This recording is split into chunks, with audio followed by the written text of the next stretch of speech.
আজ পর্যন্ত কোনোদিন মুসলমানদের উৎসব শবে বরাত একটা হিন্দু মসজিদে দেখার জন্য আসলো না, মুসলমানদের উৎসব শবে কদর একটা হিন্দু কোনোদিন চাওয়ার জন্য আসলো না, মুসলমানদের উৎসব রমজান মাসের রোজা একটা হিন্দু কোনোদিন তোমার সাথে সমাজ করার জন্য রাখলো না, একটা হিন্দু কোনোদিন তোমার ঈদের নামাজে আসলো না, একটা হিন্দু কোনোদিন তোমার সাথে জুমার নামাজে অংশগ্রহণ করলো না, তোমাকে দেখার জন্য পর্যন্ত আসলো না। তার কারণ হলো হিন্দুরা মনে করে এটা মুসলমানের উৎসব, আর তুমি মুসলমান হইয়া হিন্দুর দুর্গা পূজায় কিভাবে গেলা?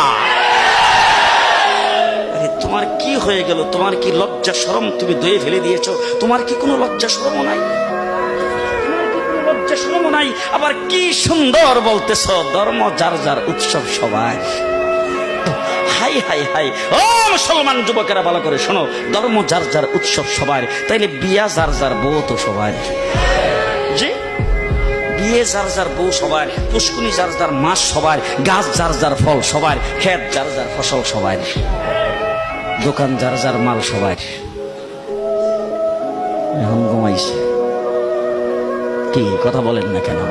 তাহলে আমার দোকানের মাল যদি আমার হয়, আমার ক্ষেতের ফসল যদি আমার হয়, আমার গাছের ফল যদি আমার হয়, আমার গাছের নারিকেল যদি আমার হয়, আমি বিয়ে করলে বউ যদি আমার হয়, মুসলমান আমার পুষ্কুনির মাছ যদি আমার হয়, তাইলে ধর্ম যার উৎসব তার।